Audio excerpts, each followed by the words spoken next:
നൂറിന് ഇൻഫോടെക്കിൻ്റെ power point ട്യൂട്ടോറിയലിലേക്ക് എല്ലാവർക്കും സ്വാഗതം. ഇന്നത്തെ ക്ലാസ്സിൽ നമ്മൾ പഠിക്കാൻ പോകുന്നത് ബുള്ളറ്റ്സ്, ഷേപ്സ് ആൻഡ് പിക്ചേഴ്സിനെ കുറിച്ചിട്ടാണ്. അതായത് ഒരു പവർ പോയിന്റിനകത്ത് എങ്ങനെ ബുള്ളറ്റ്സ് ഇൻസേർട്ട് ചെയ്യാം, അതുപോലെ ഒരു പിക്ചർ, ഷേപ്സ് ഒക്കെ എങ്ങനെ ഇൻസേർട്ട് ചെയ്യാം, അത് നമ്മൾ ഇൻസേർട്ട് ചെയ്ത ആ ഷേപ്സ് അല്ലെങ്കിൽ പിക്ചേഴ്സിനെയൊക്കെ എങ്ങനെ കസ്റ്റമൈസ് ചെയ്യാം എന്നതിനെ കുറിച്ചിട്ടാണ്. അപ്പോൾ നമുക്ക് ആദ്യം ബുള്ളറ്റ്സിനെ കുറിച്ച് പഠിക്കാം. അപ്പോൾ ബുള്ളറ്റ്സ് എന്ന് പറയുന്നത് നമ്മുടെ ടെക്സ്റ്റിനെ ഒന്നും കൂടി ഓർഗനൈസ് ചെയ്ത് യൂസ് ചെയ്യാനാണ് ബുള്ളറ്റ്സിന് യൂസ് ചെയ്യുന്നത്. ഫോർ എക്സാമ്പിൾ പറയുകയാണെങ്കിൽ ഇപ്പോൾ ഇവിടെ ഞാനൊരു ലേ ഔട്ട് എടുത്തിട്ടുണ്ട്. അപ്പോൾ ഇതിനകത്ത് ഫ്രൂട്ട്സ് കൊടുക്കുന്നുണ്ട്. അപ്പോൾ തൽക്കാലം നമുക്ക് ഈ ഒരു ബുള്ളറ്റ് കളയാം. അതിൻ്റെ അണ്ടറിൽ apple, orange, grapes, banana, guava, അപ്പോൾ ഇത്രയും കൊടുത്തിട്ടുണ്ട്. അപ്പോൾ ഈ എല്ലാ ഐറ്റംസും ഫ്രൂട്ട്സിൻ്റെ അണ്ടറിലാണ് വരുന്നത്. അപ്പോൾ നമ്മൾ ഇങ്ങനെ കൊടുക്കുമ്പോൾ ഒരാൾക്ക് അറിയില്ല ഈ ഫ്രൂട്ട്സിൻ്റെ അണ്ടറിലാണ് ഇത് വരുന്നതെന്ന്. അപ്പോൾ ഇതിനകത്ത് നമുക്കൊരു ബുള്ളറ്റ് സെറ്റ് ചെയ്യാവുന്നതാണ്. അപ്പോൾ അതിന് വേണ്ടിയിട്ട് ആദ്യം ഇത് സെലക്ട് ചെയ്യാം, നമ്മുടെ ടെക്സ്റ്റ് സെലക്ട് ചെയ്യാം. അതിന് ശേഷം ഹോം ടാബിനകത്ത് ബുള്ളറ്റ്സ് പറഞ്ഞിട്ട് ഓപ്ഷൻ ഉണ്ടാവും. അതിൻ്റെ ആരോയിൽ ക്ലിക്ക് ചെയ്ത് കഴിഞ്ഞാൽ നമുക്ക് പല ടൈപ്പ് ബുള്ളറ്റ്സ് ഇവിടെ കാണാൻ കഴിയും. അപ്പോൾ ഇതിൽ ഏത് ബുള്ളറ്റാണോ നമുക്ക് വേണ്ടത് അതിവിടെ സെലക്ട് ചെയ്തെടുക്കാം. ഞാൻ ഈ ഒരു ബുള്ളറ്റ് സെലക്ട് ചെയ്യുന്നുണ്ട്. അപ്പോൾ നമുക്ക് സെലക്ട് ചെയ്ത ബുള്ളറ്റ്സ് നമ്മുടെ ടെക്സ്റ്റിനകത്ത് വന്നിട്ടുണ്ടാവും. ഇനിയിപ്പോൾ ഇതിൽ നോക്കുകയാണെങ്കിൽ ഫ്രൂട്ട്സിൻ്റെ അണ്ടറിലാണ് നമുക്ക് ബാക്കിയുള്ളതൊക്കെ വരുന്നത്. അപ്പോൾ അതിനൊന്നും ചെയ്യേണ്ട, ഇതിനെ ജസ്റ്റ് വെച്ചിട്ട് ഇവിടെ വെച്ചിട്ട് ഒരു ടാബ് പ്രസ് ചെയ്ത് കൊടുത്താൽ മതി. അപ്പോൾ ഈ ഫ്രൂട്ട്സിൻ്റെ അണ്ടറിൽ അത് വന്നിരുന്നോളും. ഇതൊക്കെ നമുക്ക് തന്നെ ചെയ്യാം. ഇനി സപ്പോസ് നമുക്ക് ഇപ്പോൾ ഈ ഗൂഗിൾ എടുത്തിട്ട് ഇതിൻ്റെ അണ്ടറിൽ വരണ്ട, ഫ്രൂട്ട്സിൻ്റെ അണ്ടറിൽ വല്ല തനിയെ നിൽക്കണമെങ്കിൽ ഇത് തിരിച്ച് ബാക്കിലോട്ട് പോകാൻ ഷിഫ്റ്റ് ടാബ് പ്രസ് ചെയ്താൽ മതി. അത് തിരിച്ച് ബാക്കിലോട്ട് വന്നോളും. ഇനി ഇവിടെ നമുക്ക് പലതരം ബുള്ളറ്റ്സ് ഉണ്ട്. ഈ ബുള്ളറ്റ്സ് കൂടാതെ നമുക്ക് കസ്റ്റമൈസ് ചെയ്തിട്ടും ബുള്ളറ്റ്സ് എടുക്കാവുന്നതാണ്. അപ്പോൾ അതിനുവേണ്ടി ബുള്ളറ്റ്സ് ആൻഡ് നമ്പറിങ്ങിലാണ് പോകേണ്ടത്. അപ്പോൾ ഇവിടെ ബുള്ളറ്റ്സിൻ്റെ സൈസൊക്കെ ഇവിടെ കൊടുക്കുന്നുണ്ട്. അതായത് ടെക്സ്റ്റിൻ്റെ 80% ആയിരിക്കും നമ്മുടെ ബുള്ളറ്റ്സിൻ്റെ സൈസ് വരുന്നത്. ഇനി നമ്മുടെ ലിസ്റ്റിലുള്ള ബുള്ളറ്റ്സ് കൂടാതെ പുതിയൊരു ബുള്ളറ്റ് ആഡ് ചെയ്യണമെങ്കിൽ നമുക്ക് കസ്റ്റമൈസിൽ പോവാം. അപ്പോൾ ഇതുപോലെ സിമ്പിളിൻ്റെ ഒരു ഡയലോഗ് ബോക്സ് വരും. ഇതിൽ ഒത്തിരി സിമ്പിൾസ് നമുക്ക് കാണാം. അപ്പോൾ ഇതിൽ നിന്ന് ഏതെങ്കിലും ഒരു സിമ്പിൾ നമുക്ക് സെലക്ട് ചെയ്തെടുക്കാവുന്നതാണ്. ഇപ്പോൾ സപ്പോസ് ഞാൻ ഈ ഒരു സ്റ്റാർ എടുക്കുന്നുണ്ട്. ഇതിനകത്ത് സ്റ്റാർ ഉണ്ടോ എന്ന് ചെക്ക് ചെയ്യണം. സ്റ്റാറില്ല. അപ്പോൾ നമുക്ക് സ്റ്റാർ സെലക്ട് ചെയ്യാം, എന്നിട്ട് ഓക്കെ കൊടുക്കാം. അപ്പോൾ സ്റ്റാർ അവിടെ ലിസ്റ്റിൽ വന്നിട്ടുണ്ടാവും. ഇനിയല്ല നമുക്കൊരു പിക്ചർ ആഡ് ചെയ്യണമെങ്കിൽ അതും പിക്ചർ ആഡ് ചെയ്യാവുന്നതാണ്. ഇപ്പോൾ നമ്മുടെ സിസ്റ്റത്തിലുള്ള പിക്ചർ വേണമെങ്കിൽ ആഡ് ചെയ്യാം, അല്ലെങ്കിൽ ഓൺലൈൻ പിക്ചേഴ്സും ആഡ് ചെയ്യാവുന്നതാണ്. ഇപ്പോൾ ഞാൻ ഓൺലൈനിൽ ഏതെങ്കിലും പിക്ചർ സെലക്ട് ചെയ്യാം. നമുക്ക് ബലൂൺസ് സെലക്ട് ചെയ്യാം. ഇതിനകത്ത് ഈ ഒരു ബലൂൺ എടുത്തിട്ട് ഇൻസേർട്ട് കൊടുക്കാം. ഇത് നോക്കിക്കഴിഞ്ഞാൽ ആ ബലൂണിൻ്റെ ബുള്ളറ്റ്സ് നമുക്കിവിടെ വരുന്നുണ്ടാവും. അപ്പോൾ ഒന്നുകൂടി ബുള്ളറ്റ്സിൽ പോയി നോക്കിക്കഴിഞ്ഞാൽ ബലൂൺ പറഞ്ഞാൽ ആ ഒരു പിക്ചർ നമുക്കിവിടെ കാണാം. അപ്പോൾ ഇങ്ങനെ നമുക്ക് ബുള്ളറ്റ്സിനകത്ത് ആഡ് ചെയ്യുകയും ചെയ്യാം, അതുപോലെ നമ്മുടെ ഇഷ്ടപ്രകാരം അത് കസ്റ്റമൈസും ചെയ്യാം. ഇനി നമുക്ക് വേണമെങ്കിൽ ഈ ഒരു സ്പേസ് നമ്മൾ ഫ്രൂട്ട്സിൻ്റെ അണ്ടറിൽ കുറച്ച് ഫ്രൂട്ട്സ് കൊടുത്തു, ലിസ്റ്റ് കൊടുത്തു, പക്ഷേ ഈ സ്പേസ് നമുക്ക് അഡ്ജസ്റ്റ് ചെയ്യണമെങ്കിൽ അതും ചെയ്യാവുന്നതാണ്. അപ്പോൾ അതിന് വേണ്ടിയിട്ട് നമുക്കിവിടെ മേലെ ഒരു ഇൻഡൻറ്റ് മാർക്കർ ഉണ്ട്. അതിൽ ക്ലിക്ക് ചെയ്തിട്ട് ജസ്റ്റ് ഒന്ന് നമുക്ക് ഡ്രാഗ് ചെയ്ത് കൊടുത്താൽ മതി. ബാക്കിലോട്ട് വേണമെങ്കിൽ ബാക്കിലോട്ട്, അല്ലെങ്കിൽ മുന്നിലോട്ട് നീക്കണമെങ്കിൽ അത് ക്ലിക്ക് ചെയ്തിട്ട് മുന്നിലോട്ട് കൊണ്ടുപോയാലും മതി. അപ്പോൾ അതിനനുസരിച്ച് നമുക്കിവിടെ സ്പേസ് അഡ്ജസ്റ്റ് ചെയ്യാൻ പറ്റും. അപ്പോൾ ഞാൻ ഇവിടെ തന്നെ വയ്ക്കുന്നുണ്ട്. ഇനി ഫർദർ ഇതിനെ വീണ്ടും ഡിവൈഡ് ചെയ്യണമെങ്കിൽ അത് നമുക്ക് ചെയ്യാൻ വളരെ എളുപ്പമാണ്. ഇപ്പോൾ ആപ്പിളിൻ്റെ അണ്ടറിലാണ് ഓറഞ്ച് വേണ്ടെങ്കിൽ ഓറഞ്ചിൽ വെച്ചിട്ട് ടാബ് അടിച്ചാൽ മതി. അപ്പോൾ വീണ്ടും അത് അതിൻ്റെ അണ്ടറിൽ വയ്ക്കോളും. അപ്പോൾ ഇങ്ങനെ നമുക്ക് എത്ര വേണമെങ്കിലും അതിനെ ഓർഗനൈസ് ചെയ്ത് വയ്ക്കാവുന്നതാണ്. ഇനി ഇത് ബാക്കിലോട്ട് തന്നെ വരണമെങ്കിൽ ഷിഫ്റ്റ് ടാബ് പ്രസ് ചെയ്യാം. ഓരോന്നും ഷിഫ്റ്റ് ടാബ് പ്രസ് ചെയ്ത് കഴിഞ്ഞാൽ അത് പഴയ ലെവലിലോട്ട് തന്നെ വരും. അപ്പോൾ ഇത്രയാണ് ബുള്ളറ്റ്സിൽ വരുന്നത്. ഇനി നമുക്ക് നമ്പേഴ്സ് എങ്ങനെ ആഡ് ചെയ്യാം, നമ്പറിങ് എങ്ങനെ ആഡ് ചെയ്യാമെന്ന്. ഇപ്പോൾ ഇത്ര നമ്മൾ ബുള്ളറ്റ്സ് സിമ്പിൾസ് അല്ലേ നോക്കിയത്, ഇനി നമുക്ക് നമ്പേഴ്സ് ആണെന്ന് വരാൻ പോകുന്നത്. ഇപ്പോൾ 1 2 3 ഉണ്ട്, അതുപോലെ 1 ബ്രാക്കറ്റ് 2 ബ്രാക്കറ്റ് 3 ബ്രാക്കറ്റ് ഉണ്ട്, അതുപോലെ നമ്മുടെ റോമൻ ലെറ്റേഴ്സ് ഉണ്ട്, ആൽഫബറ്റ്സ് ഉണ്ട്, സ്മോൾ ലെറ്റേഴ്സ് ഉണ്ട്, അതുപോലെ വേരിയസ് ഡിസൈൻസ് നമുക്ക് ഇതിനകത്ത് കാണാം. അപ്പോൾ അത് നമുക്കൊന്ന് സെലക്ട് ചെയ്ത് നോക്കാം. അപ്പോൾ ആദ്യം ഞാനിവിടെ ടെക്സ്റ്റ് സെലക്ട് ചെയ്യുന്നുണ്ട്. അതിന് ശേഷം നമുക്ക് ഏതാണോ വേണ്ടത് നമ്പറിങ് അത് സെലക്ട് ചെയ്ത് കൊടുക്കാം. 1 2 3 ആണെങ്കിൽ അത് സെലക്ട് ചെയ്യാം. ഇപ്പോൾ ഏതാണോ വേണ്ടത് സെലക്ട് ചെയ്ത് കൊടുക്കാവുന്നതാണ്. അപ്പോൾ നമുക്കിവിടെ 1 2 3 തന്നെ എടുക്കാം. അപ്പോൾ 1 പറയുന്നത് ഫ്രൂട്ട്സിൻ്റെ അണ്ടറിൽ ആപ്പിൾ, ഓറഞ്ച്, ഗ്രേപ്സ്, ബനാന വന്നു. ഇനിയിപ്പോൾ ഗോവ ഇതിൻ്റെ ഈ ഒരു ലിസ്റ്റിൻ്റെ അണ്ടറിൽ വരികയാണെങ്കിൽ ടാബ് പ്രസ് ചെയ്ത് കൊടുത്താൽ മതി. അപ്പോൾ 1 2 3 4 5 പറയുന്നത് ഗോവയിൽ വരും. അതിൽ ഫ്രൂട്ട്സിൻ്റെ അണ്ടറിലായിരിക്കും ഇതൊക്കെ വരുന്നത്.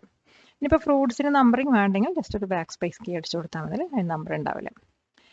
ഇനി ഇതിനകത്ത് നമുക്ക് കസ്റ്റമൈസ് ചെയ്യാൻ പറ്റും. അപ്പോൾ ഇവിടെ നമ്മൾ ഏതെങ്കിലും ഒരു നമ്പറിങ് എടുത്തു കഴിഞ്ഞാൽ അതും ടെക്സ്റ്റിൻ്റെ 80% ആയിരിക്കും സൈസ് വരുന്നുണ്ടാവാം. അതുപോലെ കളേഴ്സ് വേണമെങ്കിൽ നമുക്ക് ചേഞ്ച് ചെയ്ത് കൊടുക്കാം. ഇപ്പോൾ ഗ്രീനിനെ മാറ്റിയിട്ട് വേറെ ഏതെങ്കിലും കളേഴ്സ് വേണമെങ്കിൽ അത് സെലക്ട് ചെയ്ത് കൊടുക്കാവുന്നതാണ്. ഇനി ഇവിടെ സ്റ്റാർട്ട് അറ്റ് പറഞ്ഞൊരു ഓപ്ഷൻ ഉണ്ട്. അതെന്തിനാണ് യൂസ് ചെയ്യുന്നത് വെച്ചാൽ ഇപ്പോൾ ഇവിടെ എല്ലാം 1 2 3 പറഞ്ഞിട്ടാണ് സ്റ്റാർട്ട് ചെയ്യുന്നത്, അല്ലെങ്കിൽ ABC പറഞ്ഞിട്ടാണ് സ്റ്റാർട്ട് ചെയ്യുന്നത്. സപ്പോസ് നമുക്കിത് ഒരു 10 മുതൽ സ്റ്റാർട്ട് ചെയ്താൽ മതി പറഞ്ഞിട്ട് 10 കൊടുത്തു കഴിഞ്ഞാൽ അപ്പോൾ ഇവിടെ നോക്കിയാൽ എല്ലാം 10 11 12 പറഞ്ഞിട്ടാണ് സ്റ്റാർട്ട് ചെയ്തത്. അപ്പോൾ 10 11 12 അതുപോലെ ആൽഫബറ്റ്സ് എല്ലാം അതിനനുസരിച്ച് മാറുന്നതായിരിക്കും. നമ്മൾ ഓക്കെ കൊടുത്തു കഴിഞ്ഞാൽ ഇവിടെ 1 2 3 4 5ന് പകരം 10 11 12 ആയിരിക്കും വരുന്നത്. ഓക്കെ കൊടുത്തു. അപ്പോൾ ഇവിടെ 10 വന്നു. ഇതിന് നമുക്ക് വേണമെങ്കിൽ ഷിഫ്റ്റ് ടാബ് കൊടുത്താൽ കണ്ടോ 10 മുതൽ 11 ഇങ്ങനെ വരും. ഇനി നമുക്ക് ഇവിടെ ഒന്ന് ടാബ് അടിച്ചു കൊടുക്കാം. പറഞ്ഞ സ്റ്റാർട്ട് ചെയ്യുന്നത് 10ലാണ്. അപ്പം ഇങ്ങനെ നമുക്ക് നമ്പറിൻ്റെ കസ്റ്റമൈസ് ചെയ്ത് എടുക്കാവുന്നതാണ്. നമ്പറിങ്ങിലും നമ്മൾ നേരത്തെ ചെയ്ത പോലെ തന്നെ ആ ലിസ്റ്റിൻ്റെ ലെവൽസ് കൂട്ടാനും കുറയ്ക്കാനും പറ്റുന്നതാണ്. അതായത് ഇവിടെ നിന്ന് വന്നിട്ട് ഞാൻ ജസ്റ്റ് ഒരു ടാബ് അടിച്ചു കഴിഞ്ഞാൽ അപ്പോൾ ആപ്പിളിൻ്റെ അണ്ടറിലായിരിക്കും ഓറഞ്ച് വരാം. ഇനിയിപ്പോൾ ഇൻഡൻറ്റ് നമുക്ക് കുറയ്ക്കണമെങ്കിൽ, ഇൻഡൻറ്റ് ലെവൽ കുറയ്ക്കണമെങ്കിൽ ഈ ഒരു ഓപ്ഷൻ ഉണ്ട്, ഇതിനകത്ത് നമുക്ക് പോയി ചെയ്യാവുന്നതാണ്. അപ്പോൾ ഇത് ഇൻഡൻറ്റ് ലെവൽ കുറയ്ക്കുന്നതാണ്. അപ്പോൾ ഇത് വന്നിട്ട് ഇൻഡൻറ്റ് ലെവൽ കൂട്ടുന്നതാണ്. അപ്പോൾ ജസ്റ്റ് ആ ഒരു ടെക്സ്റ്റിൻ്റെ മുന്നിൽ കൊണ്ട് വെച്ചിട്ട് ഇൻഡൻറ്റ് കുറയ്ക്കണമെങ്കിൽ കുറയ്ക്കാം, അല്ലെങ്കിൽ ഇൻഡൻറ്റ് ലെവൽ ഇൻക്രീസ് ചെയ്യണമെങ്കിൽ ഇൻക്രീസ് ചെയ്യാം. അപ്പോൾ ഞാനിവിടെ ഓറഞ്ചിൻ്റെ അവിടെ ഇൻക്രീസ് ചെയ്യുന്നുണ്ട്. അപ്പോൾ ഇങ്ങനെ നമുക്ക് ഇൻഡൻറ്റും അഡ്ജസ്റ്റ് ചെയ്യാൻ കഴിയുന്നതായിരിക്കും. Sharing is caring. ഈ ഒരു വീഡിയോ നിങ്ങളുടെ ഫ്രണ്ട്സുമായി ഷെയർ ചെയ്യുക. നിങ്ങളെപ്പോലെ തന്നെ നിങ്ങളുടെ സുഹൃത്തുക്കളും കമ്പ്യൂട്ടർ സ്കിൽസിൽ അടിപൊളിയാവട്ടെ. അപ്പോൾ ഇനി സപ്പോസ് നമുക്ക് ഈ ബുള്ളറ്റ്സ് അല്ലെങ്കിൽ നമ്പറിംഗ് ഒന്നും ആവശ്യമില്ല വെച്ചാൽ അപ്പോൾ അത് റിമൂവ് ചെയ്യാൻ പറ്റും. അപ്പോൾ ജസ്റ്റ് സെലക്ട് ചെയ്തിട്ട് ബുള്ളറ്റ്സ് ആണെങ്കിൽ ബുള്ളറ്റ്സിന് പോയിട്ട് നണ്ണ് കൊടുത്താൽ മതി. അപ്പോൾ നമുക്കത് റിമൂവ് ആയി പോകുന്നതായിരിക്കും. ഇനിയിപ്പോൾ നമ്മൾ നെക്സ്റ്റ് നോക്കാൻ പോകുന്നത് ലൈൻ സ്പേസിംഗ് ആണ്. അതായത് ഈ ലൈൻസ് തമ്മിലുള്ള സ്പേസിങ് എങ്ങനെ അഡ്ജസ്റ്റ് ചെയ്ത് കൊടുക്കാനാണ്. അപ്പോൾ എവിടുത്തെ ലൈൻസിൻ്റെ ആണോ അല്ലെങ്കിൽ ഏത് പാരഗ്രാഫിൻ്റെ സ്പേസിംഗ് ആണോ കൊടുക്കേണ്ടത് അതൊന്ന് സെലക്ട് ചെയ്തതിന് ശേഷം ഇവിടെ ഒരു ഓപ്ഷൻ ഉണ്ട് ലൈൻ സ്പേസിംഗ്. അപ്പോൾ ലെയർ ക്ലിക്ക് ചെയ്ത് കഴിഞ്ഞാൽ ഓരോ മെഷർമെൻ്റ് അവിടെ നമുക്ക് കാണാൻ കഴിയും.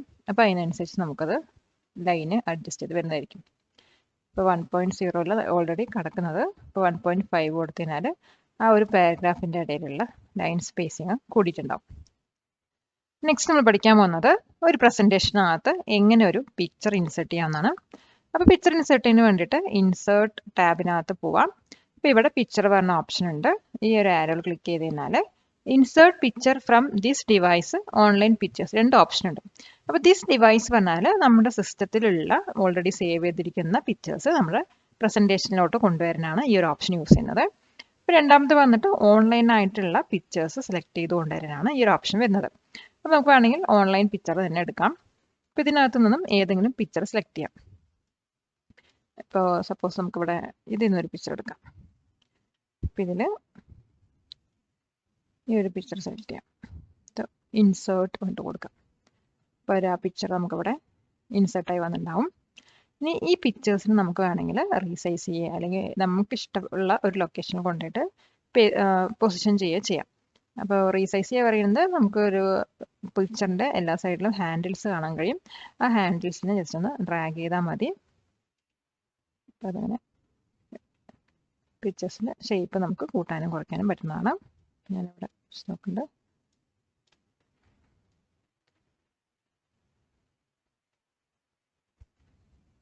അപ്പോൾ നമുക്ക് പിക്ചേഴ്സിനെ റൊട്ടേറ്റ് ചെയ്യണമെങ്കിൽ റൊട്ടേറ്റ് ചെയ്യാം. അപ്പോൾ ഏത് രീതിയിൽ വേണമെങ്കിൽ നമുക്ക് അതിന് കസ്റ്റമൈസ് ചെയ്യാവുന്നതാണ്. ഇനിയാണെങ്കിൽ ഒന്ന് സ്ട്രെച്ച് ചെയ്യണമെങ്കിൽ സ്ട്രെച്ച് ചെയ്യാം. ഓക്കെ, അപ്പോൾ ഈ പിക്ചർ മൂവ് ചെയ്യുന്നത് എങ്ങനെയാണെന്ന് വെച്ചാൽ നമ്മുടെ ഈ 4 ഹെഡഡ് ആരോ വരുമ്പോഴാണ് പിക്ചറിനെ മൂവ് ചെയ്യേണ്ടത്. അല്ലാത്ത പക്ഷെ അത് മൂവ് ആയിരിക്കില്ല. പിന്നെ ഈ ഹാൻഡിൽ യൂസ് ചെയ്യുന്നത് നമ്മുടെ പിക്ചറിനെ സൈസ് കൂട്ടാനും കുറയ്ക്കാനാണ്. പിന്നെ ഈ ഒരു ആരോ പറയുന്നത് നമുക്ക് പിക്ചറിനെ റൊട്ടേറ്റ് ചെയ്ത് വയ്ക്കാനാണ്. ഇങ്ങനെ റൊട്ടേറ്റ് ചെയ്ത് വെക്കാം. ഇപ്പോൾ ഇഷ്ടപ്രകാരം നമുക്ക് റൊട്ടേറ്റ് ചെയ്ത് വയ്ക്കാവുന്നതാണ്. പിന്നെ മൂവ് ചെയ്യാൻ വേണ്ടിയിട്ട് 4 ഹെഡഡ് ആരോയിൽ വെച്ച് വെക്കണ്ട. അപ്പോൾ ഇങ്ങനെ നമുക്കൊരു പിക്ചർ ഇതിനകത്ത് ഇൻസേർട്ട് ചെയ്യാൻ പറ്റും. ഇനി ഈ പിക്ചറിൽ തന്നെ നമുക്ക് പിക്ചർ ഫോർമാറ്റ് പറഞ്ഞൊരു ടാബ്, പിക്ചറിൽ ക്ലിക്ക് ചെയ്യുമ്പോഴാണ് ഈ പിക്ചർ ഫോർമാറ്റ് പറഞ്ഞ ടാബ് വരുന്നത്. അപ്പോൾ ഇതിനകത്ത് നമുക്ക് വേണമെങ്കിൽ പിക്ചറിൻ്റെ സ്റ്റൈലൊക്കെ മാറ്റി കൊടുക്കാം. വേണ്ട സ്റ്റൈൽ ഇവിടുന്ന് സെലക്ട് ചെയ്തിട്ട് ആ ഒരു സ്റ്റൈല് പിക്ചറിൽ മാറ്റി കൊടുക്കാവുന്നതാണ്. ഇനി അതുപോലെ തന്നെ പിക്ചറിൻ്റെ ബോർഡർ സെറ്റ് ചെയ്യാം. പിക്ചർ ബോർഡർ സെറ്റ് ചെയ്യാൻ വേണ്ടിയിട്ട് ഇവിടെ കുറച്ച് കളേഴ്സ് ഉണ്ട്. അപ്പോൾ ഏത് കളറാണ് ബോർഡറായിട്ട് വേണ്ടത് അത് സെലക്ട് ചെയ്യാവുന്നതാണ്. അപ്പോൾ ഞാനൊരു കളർ എടുക്കുന്നുണ്ട്. അപ്പോൾ ഞാനിവിടെ അതേ ബോർഡറായി സെറ്റ് ചെയ്തു. ഇനി വന്നിട്ട് പിക്ചറിൻ്റെ എഫക്ട്സ് ചേഞ്ച് ചെയ്യണം. അത് പ്രീസെറ്റ് ഉണ്ട്, ഷാഡോ ഉണ്ട്, റിഫ്ലക്ഷൻ ഉണ്ട്, ഗ്ലോ ഉണ്ട്, സോഫ്റ്റ് എഡ്ജസ് ഉണ്ട്, ബെവൽ ഉണ്ട്, 3D റൊട്ടേഷൻ ഉണ്ട്. അപ്പോൾ നമുക്ക് ഏത് എഫക്റ്റ് ആണോ വേണ്ടത് അതവിടെ സെലക്ട് ചെയ്യായിരുന്നു. ഞാൻ വേണമെങ്കിൽ ഇവിടെ ഷാഡോ എടുത്ത് നോക്കാം. അത് കൊടുത്ത് തന്നെ ഷാഡോ കാണിക്കുന്നതായിരിക്കും. ഈ ഒരു ഷാഡോ ഇവിടെ സെലക്ട് ചെയ്യുന്നുണ്ട്. അപ്പോൾ ഇങ്ങനെ ഷാഡോ സെറ്റ് ചെയ്തു. ഇനി വരുന്നത് പിക്ചർ ലേ ഔട്ടാണ്. അത് നമുക്ക് വേണമെങ്കിൽ അത് യൂസ് ചെയ്യാം, അല്ലെങ്കിൽ അത് യൂസ് ചെയ്യേണ്ട ആവശ്യമില്ല. ഇനി ഈ പിക്ചറിൻ്റെ ബ്രൈറ്റ്നെസ് അല്ലെങ്കിൽ ഷാർപ്നെസ് ഒക്കെ ഇങ്ങനെ അഡ്ജസ്റ്റ് ചെയ്യാൻ നോക്കാം. അപ്പോൾ അതിന് വേണ്ടിയിട്ട് ആ പിക്ചറിൽ സെലക്ട് ചെയ്യുക. അപ്പോൾ പിക്ചർ ഫോർമാറ്റ് പറഞ്ഞ ടാബ് അവിടെ ഓപ്പൺ ആവും. ഇതിനകത്ത് കറക്ഷൻസ് പറഞ്ഞൊരു ഓപ്ഷൻ ഉണ്ട്. അപ്പോൾ അതിൽ വന്നിട്ട് നമുക്ക് നമ്മുടെ പിക്ചർ ഷാർപ്പൻ ചെയ്യാം, സോഫ്റ്റൻ ചെയ്യാം, അതുപോലെ ബ്രൈറ്റ്നെസ്, കോൺട്രാസ്റ്റ് ഒക്കെ നമുക്ക് ഇഷ്ടപ്രകാരം ചേഞ്ച് ചെയ്യാവുന്നതാണ്. അപ്പോൾ നമ്മൾ ഏതെങ്കിലും സെലക്ട് ചെയ്താൽ അതിനനുസരിച്ചിട്ട് അവിടെ പിക്ചർ ബ്രൈറ്റ്നെസ് കൂടി. ഇനിയിപ്പോൾ നമുക്കത് വേണ്ട വെച്ചാൽ വേറെ ഏതെങ്കിലും സെലക്ട് ചെയ്തെടുക്കാവുന്നതാണ്. നമുക്ക് തന്നെ മതി. 0% നോർമലുള്ള തന്നെയാണ് സെലക്ട് ചെയ്യേണ്ടത്. അപ്പോൾ ഈ ഒരു ഓപ്ഷൻ പറയുന്നത് ഷാർപ്പൺ ചെയ്യാനോ അല്ലെങ്കിൽ ബ്രൈറ്റ്നെസ്, കോൺട്രാസ്റ്റ് കൂട്ടാനാണ് ഇത് യൂസ് ചെയ്യുന്നത്. പിന്നെ വരുന്നത് കളർ സാച്ചുറേഷൻ ആണ്. അതുപോലെ കളർ ടോണ്, റീകളറൊക്കെ ഓപ്ഷൻ ഉണ്ട്. അപ്പോൾ കളർ സാച്ചുറേഷൻ നമ്മളിവിടെ സെലക്ട് ചെയ്യുന്നതനുസരിച്ചിട്ട് അവിടെ മാറുന്നതായിരിക്കും.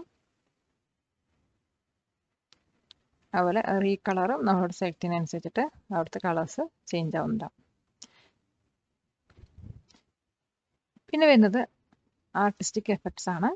അപ്പം അതിൽ വന്നിട്ട് നമുക്ക് പെൻസിൽ ഗ്രേ സ്കെയില്, അതുപോലെ പെൻസിൽ സ്കെച്ച്, അതുപോലെയൊക്കെയാണ് വരിക. നമ്മൾ ഇൻസേർട്ട് ചെയ്ത പിക്ചേഴ്സ്, ലൈൻ ഡ്രോയിങ്, ആ ഒരു ഇതിലൊക്കെയാണ് നമുക്ക് അപ്പിയർ ആവുന്നത്. അതിനാണ് ആർട്ടിസ്റ്റിക് എഫക്ട്സ് പറയുന്നത്. അപ്പോൾ ഇത് പറയുന്നത് ഗ്ലാസ് ആണ്, പിന്നെ പ്ലാസ്റ്റിക് റാപ്പ്, അങ്ങനെ നമുക്ക് വേണ്ടത് സെലക്ട് ചെയ്തിട്ട് വെക്കാവുന്നതാണ്. ഇനി ഈ പിക്ചറിൻ്റെ സൈസ് അധികമാണെങ്കിൽ നമുക്കത് കംപ്രസ് ചെയ്ത് യൂസ് ചെയ്യാം. അതിനാണ് കംപ്രസ് പിക്ചർ പറഞ്ഞ ഓപ്ഷൻ നമ്മൾ യൂസ് ചെയ്യുന്നത്. അപ്പോൾ ഇത് ഓക്കെ കൊടുത്തു കഴിഞ്ഞാൽ ഈ പിക്ചർ കംപ്രസ് ആവുന്നതായിരിക്കും. പിന്നെ വരുന്നതാണ് ചേഞ്ച് പിക്ചർ. സപ്പോസ് നമുക്ക് ഈ ഒരു പിക്ചർ ആവശ്യമില്ല, വേറൊരു പിക്ചറാണ് വേണ്ടി വെച്ചാൽ അത് നമുക്ക് റീപ്ലേസ് ചെയ്യാം. അതും ഡിസ്പ്ലേ വൈസും ഓൺലൈൻ സോഴ്സും ഒക്കെ യൂസ് ചെയ്തിട്ടാണ് ചെയ്യുന്നത്. പിന്നെ വരുന്നത് റീസെറ്റ് പിക്ചർ. ഇപ്പോൾ പിക്ചറിൽ നമ്മൾ എന്തെങ്കിലും എഡിറ്റിംഗ് എന്തെങ്കിലും ചെയ്തിട്ടുണ്ടെങ്കിൽ അത് വീണ്ടും റീസെറ്റ് ചെയ്യാനാണ് ഈ റീസെറ്റ് പിക്ചർ പറഞ്ഞ ഓപ്ഷൻ. ഇനിയിപ്പോൾ ഒന്നിൽ കൂടുതൽ പിക്ചേഴ്സ് നമ്മുടെ ഒരു പ്രസൻറ്റേഷൻ ഉണ്ടെങ്കിൽ, ഇപ്പോൾ ഞാനിവിടെ ഒരു പിക്ചറും കൂടി ആഡ് ചെയ്യുന്നുണ്ട്. ഓൺലൈൻ പിക്ചർ തന്നെ എടുക്കാം. Graduation insert. അപ്പോൾ ഇതുപോലൊരു പിക്ചർ ഞാനിവിടെ ആഡ് ചെയ്തു. പിന്നെ നോക്കുകയാണെങ്കിൽ നമ്മുടെ ഈ ഒരു പിക്ചറിൻ്റെ ബാക്കിൽ കിടക്കുന്ന പിക്ചേഴ്സ് നമുക്ക് വിസിബിൾ അല്ല. അപ്പോൾ അതിനെ ഒന്നില്ലെങ്കിൽ ഫ്രണ്ടിൽ കൊണ്ടുപോകണം അല്ലെങ്കിൽ ബാക്കിൽ കൊണ്ടുപോകണമെങ്കിൽ എന്താ ചെയ്യാൻ നോക്കാം. അപ്പോൾ അതിന് വേണ്ടിയിട്ട് പിക്ചർ സെലക്ട് ചെയ്യാം. എന്നിട്ട് പിക്ചർ ഫോർമാറ്റിനകത്ത് ബ്രിങ് ഫോർവേഡ് അല്ലെങ്കിൽ സെൻഡ് ബാക്ക്വേർഡ് പറഞ്ഞ ഓപ്ഷൻ ഉണ്ട്. അപ്പോൾ ബ്രിങ് ഫോർവേഡ് പറഞ്ഞാൽ ബാക്കിൽ കിടക്കുന്ന പിക്ചർ ഫോർവേഡ് വരും. സെൻഡ് ബാക്ക്വേർഡ് പറഞ്ഞാൽ ഫ്രണ്ടിൽ കിടക്കുന്ന പിക്ചർ ബാക്കിലോട്ട് പോകും. അപ്പോൾ നമുക്ക് ഈ ഒരു പിക്ചർ നമുക്ക് ബാക്കിലോട്ട് കൊണ്ടുപോകാൻ സെൻഡ് ബാക്ക്വേർഡ് കൊടുത്താൽ മതി. അപ്പോൾ ആ പിക്ചർ ബാക്കിലോട്ട് പോയി താഴെയുള്ള പിക്ചർ ഫ്രണ്ടിലോട്ടും വന്നു. ഇനി ആ പിക്ചറിനെ വീണ്ടും ഫോർവേഡ് കൊണ്ടുവരണമെങ്കിൽ ബ്രിങ് ഫോർവേഡ് കൊടുക്കാം. ഇതിൽ വേറൊരു ഓപ്ഷൻ ഉണ്ട്, ബ്രിങ് ടു ഫ്രണ്ട് അല്ലെങ്കിൽ ബാക്ക് സെൻഡ് ടു ബാക്ക് എന്ന്. ഇതെന്താ വെച്ചാൽ ഒന്നിൽ കൂടുതൽ പിക്ചേഴ്സ് ഉണ്ടെങ്കിൽ 2, 3, 4 പിക്ചേഴ്സ് ഉണ്ടെങ്കിൽ മേലെ നിൽക്കുന്ന അല്ലെങ്കിൽ ഇടയിൽ നിൽക്കുന്ന പിക്ചേഴ്സിനെ ഒന്നിലും ഏറ്റവും ഫ്രണ്ടിൽ കൊണ്ടുവരണമെങ്കിൽ ബ്രിങ് ടു ഫ്രണ്ട് പറയും. അതുപോലെ ഇടയിൽ നിൽക്കുന്ന ഒരു പിക്ചറിനെ ഏറ്റവും ബാക്കിൽ കൊണ്ടുപോകണമെങ്കിൽ സെൻഡ് ടു ബാക്ക് പറഞ്ഞ ഓപ്ഷനാണ് സെലക്ട് ചെയ്യേണ്ടത്. ഇനി അതുമല്ല കുറേ പിക്ചേഴ്സ് ഉണ്ട്, നമുക്ക് ഹാൻഡിൽ ചെയ്യാൻ പറ്റില്ല, ഏത് എവിടെ സെലക്ട് ചെയ്യേണ്ടതെന്ന് നിങ്ങൾക്ക് ഒരു ബുദ്ധിമുട്ട് തോന്നുകയാണെങ്കിൽ ഇവിടെ സെലക്ഷൻ പാൻ പറഞ്ഞ ഓപ്ഷൻ ഉണ്ട്. അപ്പോൾ ഇവിടെ നമുക്ക് കാണിക്കും ഈ ഒരു പ്രസൻറ്റേഷനകത്ത് അല്ലെങ്കിൽ ഈ ഒരു സ്ലൈഡിനകത്ത് നമ്മൾ എന്തൊക്കെ യൂസ് ചെയ്തിട്ടുണ്ടെന്ന്. അപ്പോൾ ടെക്സ്റ്റ് ബോക്സ് 12 യൂസ് ചെയ്തിട്ടുണ്ട്, അതുപോലെ text box 6, picture 11, place holder 5, place holder 2, title 1, ഇങ്ങനെ കുറേ നമ്മൾ സെലക്ട് ചെയ്ത് വെച്ചിട്ടുണ്ട്. ഇത് ഈ പ്രസൻറ്റേഷനകത്ത് ഇൻസേർട്ട് ചെയ്തിട്ടുണ്ട്. അപ്പോൾ ഇതിലിപ്പോൾ ഏതാണോ നമുക്ക് വേണ്ടത് അത് സെലക്ട് ചെയ്തിട്ട്, ഇപ്പോൾ ഈ ഒരു പിക്ചറാണ് സെലക്ട് ആയിരിക്കുന്നത്, അത് വേണമെങ്കിൽ നമുക്ക് മൂവ് ചെയ്ത് ആ ഒരു ബാക്കിയുള്ള ഇതിൻ്റെയൊക്കെ താഴെ കൊണ്ടുപോയി വിടാം. അപ്പം ഇത് നിങ്ങൾ ഇവിടെ നോക്കിക്കഴിഞ്ഞാൽ അറിയാം ടെക്സ്റ്റിൻ്റെ ബാക്കിലോട്ടാണ് അത് പോയിരിക്കുന്നത്. അപ്പോൾ ഇതാണ് നമ്മുടെ സെൻഡ് ബാക്ക്വാർഡും സെൻഡ് ഫോർവേഡും അതുപോലെ തന്നെ സെലക്ഷൻ പാനും. ഈ വീഡിയോ നിങ്ങൾക്ക് ഉപകാരപ്രദമായെങ്കിൽ ലൈക്ക് ബട്ടൺ ക്ലിക്ക് ചെയ്യൂ. അത് ഇതുപോലത്തെ ഉപകാരപ്രദമായ മറ്റു വീഡിയോകൾ നിങ്ങളിലേക്ക് എത്തിക്കുവാൻ ഞങ്ങൾക്ക് പ്രചോദനമാകും. നെക്സ്റ്റ് ഒരു പിക്ചർ എങ്ങനെ ക്രോപ്പ് ചെയ്യാന്ന് പഠിക്കാം. അപ്പോൾ പിക്ചർ ക്രോപ്പ് ചെയ്യേണ്ട പിക്ചർ സെലക്ട് ചെയ്തിട്ട് ഇവിടെ ക്രോപ്പ് പറഞ്ഞൊരു ഓപ്ഷൻ ഉണ്ട്. അതിൻ്റെ ആരോ ക്ലിക്ക് ചെയ്തിട്ട് ക്രോപ്പ് ടു ഷേപ്പും ഉണ്ട്, അതുപോലെ ക്രോപ്പും ഉണ്ട്. ക്രോപ്പ് കൊടുത്തു കഴിഞ്ഞാൽ നമ്മുടെ ഇഷ്ടപ്രകാരം അത് ക്രോപ്പ് ചെയ്തെടുക്കാം. ക്രോപ്പ് എന്ന് കൊടുക്കാം. അപ്പോൾ അത് ക്രോപ്പ് ആയിട്ടുണ്ടാവും. ഇനി ഒരു ഷേപ്പിലോട്ടാണ് ക്രോപ്പ് ചെയ്യണമെങ്കിൽ ക്രോപ്പ് ടു ഷേപ്പ് എന്ന് കൊടുക്കാം. അപ്പോൾ ഇതിൽ ഏത് ഷേപ്പാണോ വേണ്ടത് അത് സെലക്ട് ചെയ്യാം. ഒരു ഹാർട്ട് ഷേപ്പ് എടുത്തു കഴിഞ്ഞാൽ ഒരു ഹാർട്ട് ഷേപ്പിലായിരിക്കും അത് ക്രോപ്പ് ചെയ്ത് വന്നിട്ടുണ്ടാവുക. ഇനി നമുക്കൊരു പിക്ചറിൻ്റെ ഹൈറ്റും വിഡ്ത്തും നമ്മുടെ ഇഷ്ടപ്രകാരം കൂട്ടാനോ കുറക്കാനും പറ്റുന്നതായിരിക്കും. അപ്പോൾ ഇവിടെ 9.06 ആണ്. അപ്പോൾ ഞാൻ കുറച്ചും കൂടി ഹൈറ്റ് കൂട്ടുന്നുണ്ട്, അതുപോലെ വിഡ്ത്തും കൂട്ടുന്നുണ്ട്. അപ്പോൾ ഇങ്ങനെ നമുക്ക് ഹൈറ്റും വിഡ്ത്തും കസ്റ്റമൈസ് ചെയ്ത് കൊടുക്കാവുന്നതാണ്. സ്ക്രീൻഷോട്ട് എങ്ങനെ നമ്മുടെ സ്ലൈഡിനകത്ത് ആഡ് ചെയ്യാൻ നോക്കാം. അപ്പോൾ ഞാൻ രണ്ടാമത്തെ സ്ലൈഡ് എടുക്കുന്നുണ്ട്. അപ്പോൾ ഇവിടെ ഇൻസേർട്ടിനകത്ത് സ്ക്രീൻഷോട്ട് പറഞ്ഞ ഓപ്ഷൻ ഉണ്ട്. അപ്പോൾ ജസ്റ്റ് ഒന്ന് ക്ലിക്ക് ചെയ്യാം, അതെ സ്ക്രീൻ ക്ലിപ്പിംഗ് എടുക്കാം. അപ്പോൾ എന്നിട്ട് നമ്മുടെ വിൻഡോയിൻ്റെ ഒരു സ്ക്രീൻ ക്ലിപ്പിംഗ് ആണ് എടുക്കുന്നത്. അപ്പോൾ നമുക്ക് വേണമെങ്കിൽ ഇതൊന്ന് സെറ്റ് ചെയ്യാം, നമ്മുടെ ലോഗോ എടുക്കാം. ബാക്കിൽ വന്നു, ഇത് കുഴപ്പമില്ല കേട്ടോ. അത് വന്നിട്ട് ഇവിടെ ഇൻസേർട്ട് ആവും. അപ്പോൾ ഇങ്ങനെയും ചെയ്യാവുന്നതാണ്. അപ്പോൾ ഇതും ഒരു പിക്ചർ തന്നെയാണ്. അപ്പോൾ നമ്മൾ നേരത്തെ പറഞ്ഞ എല്ലാ കസ്റ്റമൈസേഷനും ഇതിനകത്ത് ചെയ്യാവുന്നതാണ്. അപ്പോൾ നമ്മളൊരു പിക്ചർ ഇൻസേർട്ട് ചെയ്യാൻ പഠിച്ചു, അതുപോലെ ഒരു സ്ക്രീൻഷോട്ട് ഇൻസേർട്ട് ചെയ്യാൻ പഠിച്ചു. ഇനി ഒരു ഷേപ്പ് എങ്ങനെ ഇൻസേർട്ട് ചെയ്യാൻ നോക്കാം. അപ്പോൾ ഷേപ്പ് ഇൻസേർട്ട് ചെയ്യാൻ വേണ്ടിയിട്ട് ഞാൻ ഇവിടെ ഒരു സ്ലൈഡും കൂടെ ആഡ് ചെയ്യുന്നുണ്ട്, മൂവ് ചെയ്ത് കൊടുക്കണം വെക്കുന്നുണ്ട്. ഇതിനകത്ത് ഒരു ഷേപ്പാണ് ഇൻസേർട്ട് ചെയ്യാൻ പോണത്. ഇൻസേർട്ടിൽ പോവാം, ഷേപ്പ് സെലക്ട് ചെയ്യാം. അപ്പോൾ ഇതിനകത്ത് ഏതെങ്കിലും ഷേപ്പ് സെലക്ട് ചെയ്യാം. അപ്പോൾ നമുക്ക് വേണ്ടത് ഷേപ്പ് സെലക്ട് ചെയ്യാം. ഇവിടെ കൊണ്ടുവന്ന് ഡ്രാഗ് ചെയ്തിട്ടാൽ മതി. ക്ലിക്ക് ചെയ്ത് ഡ്രാഗ് ചെയ്ത് കഴിഞ്ഞാൽ ആ ഒരു ഷേപ്പുകൾ വരുന്നതായിരിക്കും. ഇനി അതും മൂവ് ചെയ്യണമെങ്കിൽ മൂവ് ചെയ്യാം. അതിൻ്റെ കളേഴ്സ് ചേഞ്ച് ചെയ്യണമെങ്കിൽ ഷേപ്പ് സ്റ്റൈൽസിൽ പോയിട്ട് കൺവേർട്ട് ചെയ്യാവുന്നതാണ്. നമ്മൾ സെലക്ട് ചെയ്യുന്നതനുസരിച്ച് അതിൻ്റെ കളേഴ്സ് മാറും. ഒരു ഷേപ്പ് ഫില്ലിലും കളേഴ്സ് മാറുന്നതായിരിക്കും. പിന്നെ വരുന്നത് ഷേപ്പ് ഔട്ട്ലൈൻ ആണ്. അതിലും ഇതുപോലെ ഔട്ട്ലൈൻ പറയുന്നത് ആ ഷേപ്പിൻ്റെ ഔട്ട്ലൈനാണ് കളർ മാറുന്നത്. പിന്നെ വരുന്നത് ഷേപ്പ് എഫക്ട്സ് ആണ്. നമുക്ക് ഏത് എഫക്റ്റ് ആണോ വേണ്ടത് അത് ഇതിനകത്ത് കൊടുക്കാവുന്നതാണ്. അപ്പോൾ ഇതിനകത്ത് നമുക്ക് ബ്രിങ് ഫോർവേഡ്സ് ആൻഡ് ബാക്ക്വേർഡ് പറഞ്ഞ ഓപ്ഷനൊക്കെ ഉണ്ട്. അപ്പോൾ ഒന്നിൽ കൂടുതൽ ഷേപ്സ് നമ്മൾ ഇതിനകത്ത് ആഡ് ചെയ്യണമെങ്കിൽ അതിനെ ഫ്രണ്ടിലോട്ട് കൊണ്ടുവരാനും ബാക്ക്വേർഡിൽ കൊണ്ടുപോകാനും അതുപോലെ സെലക്ട് ചെയ്യാനൊക്കെ നമുക്കത് യൂസ് ചെയ്യാവുന്നതാണ്. ഇനി ഈ ഒരു ഷേപ്പിന് നമുക്ക് വേണമെങ്കിൽ റൊട്ടേറ്റ് ചെയ്യാം. നമുക്ക് ഷേപ്പ് മാത്രമല്ല നേരത്തെ ആഡ് ചെയ്ത പിക്ചേഴ്സും റൊട്ടേറ്റ് ചെയ്യാവുന്നതാണ്. വെർട്ടിക്കൽ ഫ്ലിപ്പ് അതുപോലെ ഹൊറിസോണ്ടൽ ഫ്ലിപ്പൊക്കെ ചെയ്യാം. അതുപോലെ അതിൻ്റെ ഹൈറ്റും വിഡ്ത്തൊക്കെ ഇവിടെ ചേഞ്ച് ചെയ്യാവുന്നതാണ്. ഇപ്പോൾ ഈ ഒരു സ്ലൈഡ് എടുക്കുകയാണെങ്കിൽ ഇപ്പോൾ ഈ ഒരു പിക്ചറിൻ്റെയും ഫോർമാറ്റ് എടുക്കുക. അപ്പോൾ ഇതിനകത്തും റൊട്ടേറ്റ് ചെയ്യാനുള്ള ഓപ്ഷൻ ഉണ്ട്. അപ്പോൾ നമുക്ക് ഇഷ്ടപ്രകാരം റൊട്ടേറ്റ് ചെയ്തെടുക്കാവുന്നതാണ്. അപ്പോൾ ഇങ്ങനെയാണ് ഒരു ഷേപ്പ് ഇതിനകത്ത് ആഡ് ചെയ്ത് കൊടുക്കുന്നത്. ഇതുപോലുള്ള മറ്റു ഉപകാരപ്രദമായ വീഡിയോകൾ നിങ്ങൾക്ക് ലഭിക്കുവാൻ ഈ ഒരു ചാനൽ സബ്സ്ക്രൈബ് ചെയ്യൂ. അപ്പോൾ നമുക്കിതിൽ ഒരു അനിമേഷൻ കൂടി ആഡ് ചെയ്ത് കൊടുക്കാം. അപ്പോൾ ഇതിനകത്ത് അനിമേഷനിൽ ട്രാൻസിഷൻ, അപ്പോൾ ട്രാൻസിഷൻ മോഡ് കൊടുക്കാം. എന്നിട്ടൊന്ന് പ്രിവ്യൂ നോക്കാം. More flash കൊടുത്തോക്കാം. ഓക്കെ, ഇനി ഇതിൽ വന്നിട്ട് നമുക്ക് ഒരു പിക്ചർ ഡിലീറ്റ് ചെയ്യാം. ഇത് വന്നിട്ട് ഫോളോ ഓവർ.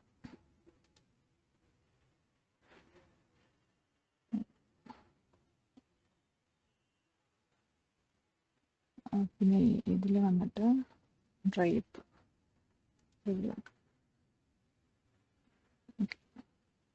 ഇപ്പോൾ ഇതിനകത്ത് ട്രാൻസിഷൻ കാട്ടാൻ പ്രിവ്യൂ നോക്കാം. പിന്നെ ഞാൻ ട്രാൻസിഷൻ സെറ്റ് ചെയ്തിട്ടുണ്ട്. വേണമെങ്കിൽ ഫ്രണ്ട് പേജിൽ നോക്കാം, വിൻഡ് പ്രിവ്യൂ നോക്കാം. ഓക്കെ, ഇപ്പോൾ ഇത്രയും നമ്മൾ കൊടുത്തിട്ടുണ്ട്. ഇനി ഇതൊന്ന് റൺ ചെയ്ത് നോക്കാം. അപ്പോൾ എനിക്ക് ഈ ഒരു പേജ് മാത്രം റൺ ചെയ്താൽ മതി വെച്ചാൽ, അല്ലെങ്കിൽ ഈ ഒരു സ്ലൈഡ് മാത്രം റൺ ചെയ്താൽ മതി വെച്ചാൽ സ്ലൈഡ് ഷോയിൽ പോവാം. അപ്പോൾ ഉണ്ടോ, ആ ഒരു സ്ലൈഡ് മാത്രം റൺ ആവും. എസ്കേപ്പ് പഠിച്ചു. ഇനി ടോട്ടൽ സ്റ്റാർട്ടിങ് മുതൽ റൺ ചെയ്യണമെങ്കിൽ ഒന്നില്ലെങ്കിൽ F5 പ്രസ് ചെയ്യാം, അല്ലെങ്കിൽ സ്റ്റാർട്ട് ഫ്രം ബിഗിനിങ് പറഞ്ഞ ഓപ്ഷൻ എടുക്കാം. ഞാൻ F5 പ്രസ് ചെയ്യുന്നുണ്ട്. പിന്നെ നമ്മൾ മൗസ് ക്ലിക്ക് ആയിരിക്കും അവിടെ ചെക്ക് ചെയ്ത് കൊടുക്കണ്ടാവുക. അപ്പോൾ മൗസ് ക്ലിക്ക് ചെയ്ത് പോവാം.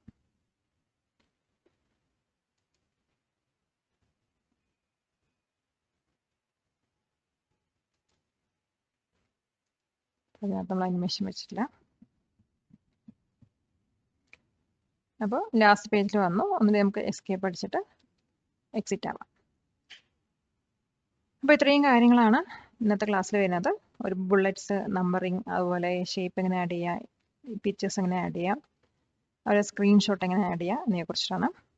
നിങ്ങളുടെ കമ്പ്യൂട്ടർ സ്കിൽസ് കൂടുതൽ കാര്യക്ഷമമാക്കുവാൻ ഞങ്ങളുടെ ഫേസ് ടു ഫേസ് ക്ലാസ് അല്ലെങ്കിൽ ഓൺലൈൻ ക്ലാസ്സിൽ ഇന്ന് തന്നെ എൻറോൾ ചെയ്യൂ. വിദഗ്ധരായ അധ്യാപകർ, മോഡേൺ ഫെസിലിറ്റീസ്, സൗകര്യപ്രദമായ ലൊക്കേഷൻ, മാന്യമായ ഫീസ്, ഗവൺമെന്റ് അപ്രൂവ്ഡ് സർട്ടിഫിക്കേഷൻ എന്നിവ ഞങ്ങളുടെ പ്രത്യേകതകളാണ്. ഇന്നത്തെ ക്ലാസ്സിന്റെ ഒരു സമ്മറിയാണ് ഈ കാണുന്നത്. അപ്പോൾ ഇന്ന് നമ്മൾ ആദ്യം പഠിച്ചത് ലിസ്റ്റാണ്. ലിസ്റ്റിലാണ് ഈ ബുള്ളറ്റ്സും നമ്പേഴ്സൊക്കെ വരുന്നത്. അപ്പോൾ ലിസ്റ്റ് പറയുന്നത് ഓർഡേർഡ് ആവാം അല്ലെങ്കിൽ അൺഓർഡേർഡ് ആവാം. ഇതിനകത്ത് മൾട്ടി ലെവൽ ലിസ്റ്റ് നമുക്ക് സെറ്റ് ചെയ്യാവുന്നതാണ്.